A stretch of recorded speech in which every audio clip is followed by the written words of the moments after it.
Hello students, तो again आपका rise for excellence में स्वागत है। तो हमने जो है रिवीजन सीरीज जो है वो शुरू की है, जहां पे हम प्रीवियस ईयर क्वेश्चन पेपर्स के जीके सेक्शन जो है वो डिस्कस करते हैं। पार्ट 2 जो है वो हम कंप्लीट कर चुके हैं, तो वहां जाके आप रिवीजन कर सकते हैं। साथ ही हमने जो है वो एचपी जीके के 58 पार्ट भी कंप्लीट किए हैं, जहां पे मोस्ट इंपॉर्टेंट क्वेश्चन जो है वो वहां पे करवाए गए हैं, तो वहां जाके आप देख सकते हैं। और जनरल साइंस की प्ले लिस्ट के पार्ट 7 तक जो है वो हम कंप्लीट कर चुके हैं, तो आप जाके वहां पे प्ले लिस्ट जो है वो चेक कर सकते हैं और अपना रिवीजन कर सकते हैं। तो आज का जो है वो पार्ट 3 हम शुरू करते हैं जीके सेक्शन का, कि आपको क्या क्वेश्चन पूछे गए हैं पहले। तो यहाँ पे हम पहले क्वेश्चन से चालू करते हैं कि केंद्र शासित प्रदेश लद्दाख के प्रथम उपराज्यपाल की शपथ जो है वो किसने ली थी। ऑप्शन देख लेते हैं। फर्स्ट ऑप्शन है राधा कृष्ण माथुर, सेकंड है उमंग नरूला, थर्ड है एस खंडोर एंड फोर्थ है सत्यपाल मलिक। तो यहाँ पे इसका करेक्ट ऑप्शन है option A, that is Radha Krishna Mathur केंद्र शासित प्रदेश लद्दाख के प्रथम उपराज्यपाल के तौर पर उन्होंने शपथ ली थी। अगला क्वेश्चन आपको जो है वो पूछा गया है कि who is present national security adviser of India, कि यहाँ पे आपके भारत के वर्तमान राष्ट्रीय सुरक्षा सलाहकार कौन है। ऑप्शन है विनोद कुमार गुप्ता, सेकंड है अजीत डोभाल, थर्ड है general Bipin Rawat and fourth है राजेंद्र खन्ना। तो इसका करेक्ट ऑप्शन है इसका करेक्ट ऑप्शन है option B, that is Ajit Doval जो है वो at present national security adviser है इंडिया के। अगला क्वेश्चन आपको यहाँ पे पूछा गया है आर्य समाज के संस्थापक कौन है। ऑप्शन है स्वामी विवेकानंद, बी ऑप्शन है स्वामी अग्निवेश, थर्ड है स्वामी दयानंद एंड फोर्थ है Pandit Vishnu Shastri. This is very important question और यहाँ पे इसका करेक्ट ऑप्शन है इसका करेक्ट ऑप्शन है option C, that is Swami Dayanand. ठीक है, स्वामी दयानंद सरस्वती ने जो है वो आर्य समाज की स्थापना की थी, और ये कब की गई थी, तो 1875 ईस्वी में जो है वो दयानंद सरस्वती ने जो है वो आर्य समाज की स्थापना की थी। This is very important. एक ये भी आता है कि सत्यार्थ प्रकाश की रचना जो है वो किसने की थी, तो ये भी दयानंद सरस्वती ने ही की थी। इसी तरह से आपको ये भी क्वेश्चन पूछा जा सकता है यहाँ पे स्वामी विवेकानंद के बारे में ये पूछा जा सकता है कि रामकृष्ण मिशन की जो है वो स्थापना किसने की थी, तो वो की थी स्वामी विवेकानंद ने। ठीक है, और यहाँ पे मोस्ट इंपॉर्टेंट क्वेश्चन पूछा जाता है कि ब्रह्म समाज की स्थापना जो है वो किसने की थी, तो ब्रह्म समाज की स्थापना जो है वो राजा राम मोहन राय ने की थी। This is very very important question. और कब की थी, तो ये की थी 1828 ईस्वी में जो है वो राजा राम मोहन राय ने ब्रह्म समाज की स्थापना की थी। और यही आपको पूछा जाएगा कि रामकृष्ण मिशन की स्थापना स्वामी विवेकानंद ने कब की थी, तो ये की थी 1897 ईस्वी में। तो दोनों चीजें जो है वो इंपॉर्टेंट है और पहले पूछी भी गई है। साथ ही आपको एक क्वेश्चन ये भी पूछा जा सकता है कि न्यूयॉर्क में जो है वेदांत सोसाइटी का गठन जो है वो किसने किया था, तो वो भी स्वामी विवेकानंद ने ही किया था। अगला क्वेश्चन यहाँ पे पूछा गया है आपको कि which gas was release during Bhopal gas tragedy. बहुत इंपॉर्टेंट है, कौन सी गैस इससे रिलेटेड है। ऑप्शन है सोडियम आइसोनेट, सेकंड है आपका इथाइल आइसोसाइनेट, थर्ड है पोटासियम आइसोसाइनेट एंड फोर्थ है आपका यहाँ पे मिथाइल आइसोसाइनेट। तो इसका करेक्ट ऑप्शन है इसका करेक्ट ऑप्शन है option D, that is methyl isocyanate gas was release during Bhopal gas tragedy. और ये कब हुआ था, तो ये हुआ था 3 दिसंबर 1984 को। ये आपको डेट भी जो है वो साथ में पूछी जा सकती है। चलिए अगला क्वेश्चन यहाँ पे है तवांग बौद्ध मठ भारत के किस राज्य में स्थित है।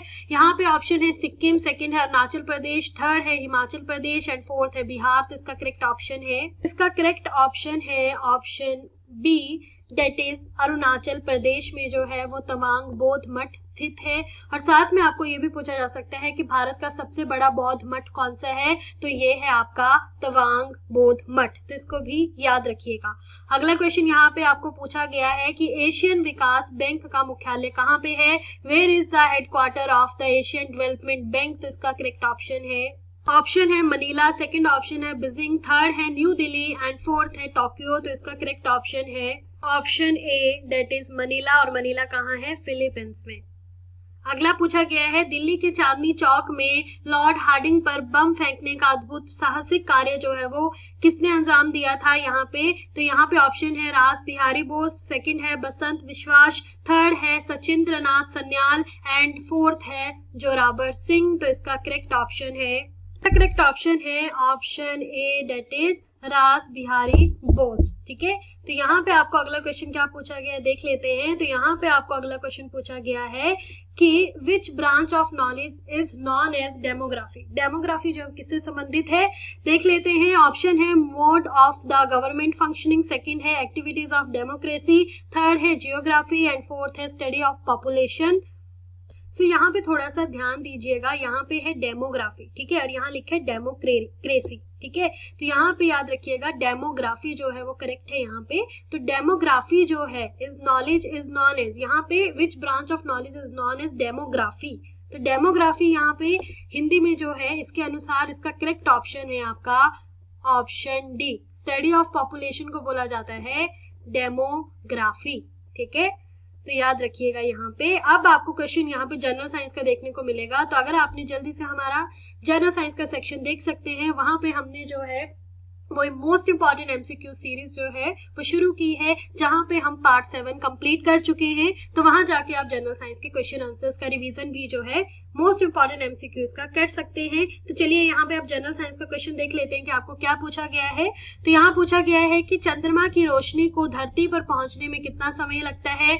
ऑप्शन है 1.3 सेकेंड, सेकेंड ऑप्शन है 1.5 सेकेंड, थर्ड है 1 सेकेंड एंड फोर्थ है आपका 2 सेकेंड। तो इसका करेक्ट ऑप्शन है, करेक्ट ऑप्शन है option A, that is 1.3 second जो है वो टाइम लगता है चंद्रमा की रोशनी को धरती पर पहुंचने के लिए। चलिए यहाँ पे अब आपको थोड़ा सा कॉन्स्टिट्यूशन का क्वेश्चन जो है वो पूछा गया है। भारतीय संविधान के संशोधन प्रक्रिया किस देश के संविधान से प्रेरित है। मोस्ट इंपॉर्टेंट क्वेश्चन, यहाँ पे आपको इससे संबंधित क्वेश्चन जो है वो पूछे जाते हैं। तो पहले हम यहाँ पे ऑप्शन देख लेते हैं। फर्स्ट ऑप्शन है यहाँ पे यूएसए, सेकेंड है ऑस्ट्रेलिया, थर्ड है साउथ अफ्रीका एंड फोर्थ है कनाडा। तो इसका क्वेश्चन जो करेक्ट ऑप्शन है डेट इज, करेक्ट ऑप्शन है ऑप्शन सी, डेट इज दक्षिण अफ्रीका, साउथ अफ्रीका, ठीक है। तो यहाँ पे आपको और भी इंपॉर्टेंट क्वेश्चंस पूछे जा सकते हैं।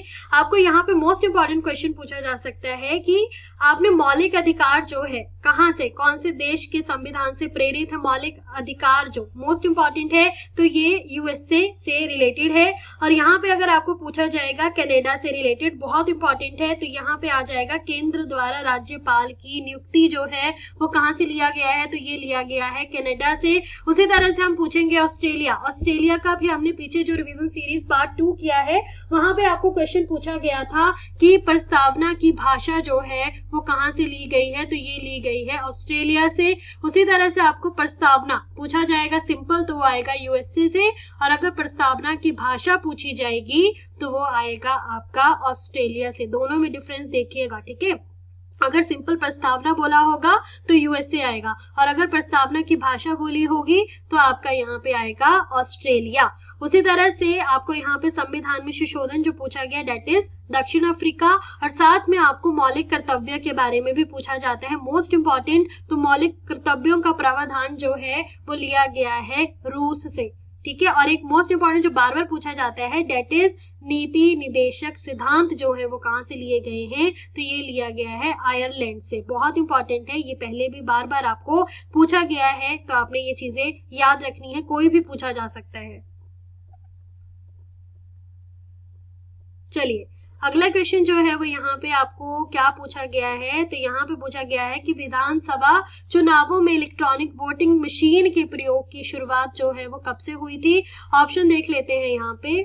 ऑप्शन है 1998, सेकंड है 2000, थर्ड है 2002 एंड फोर्थ है 2004। तो इसका करेक्ट ऑप्शन है, इसका करेक्ट ऑप्शन है 1998 में जो है विधानसभा चुनावों में इलेक्ट्रॉनिक वोटिंग मशीन का प्रयोग जो है वो 1998 में शुरुआत जो है वो की गई थी यहाँ पे, ठीक है। कब से हुई थी तो 1998 से।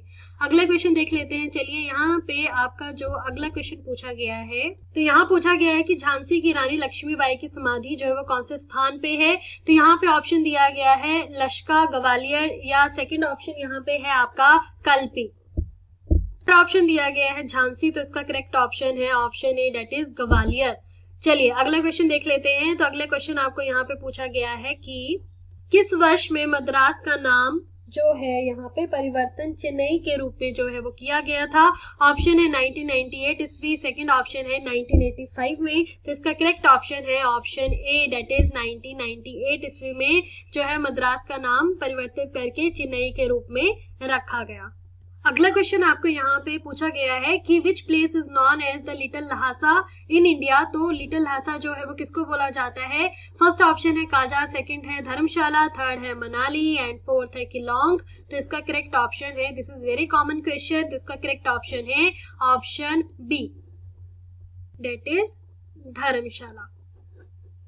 अगला क्वेश्चन जो है वो देख सकते हैं, हमने पहले भी जो रिवीजन पार्ट 2 किया था वहां पे भी रिवर्स के बारे में आपको पूछा गया था। यहाँ पे भी आपको रिवर्स के बारे में पूछा गया है कि Vipasha is the Sanskrit name of which river. तो कौन सी नदी का संस्कृत नाम विपाशा है? ऑप्शन है ब्यास, सेकंड है रावी, थर्ड है सतलुज एंड फोर्थ है यमुना। तो इसका करेक्ट ऑप्शन है, तो इसका करेक्ट ऑप्शन है option A, that is Beas. तो ब्यास का नाम जो है वो है विपाशा। तो यहाँ पे आपको वैदिक नाम और संस्कृत नाम दोनों पूछे जा सकते हैं, ठीक है। तो यहाँ पे संस्कृत नाम है क्या? विपाशा। और आपको यहाँ पे वैदिक नाम भी पूछा जा सकता है कि ब्यास का वैदिक नाम क्या है? तो ये है अर्चिकिया। तो ये थे आपके कुछ इंपॉर्टेंट क्वेश्चंस। तो अगर आपको वीडियो हेल्पफुल लगी हो, ठीक है, तो काइंडली शेयर एंड सब्सक्राइब। धन्यवाद।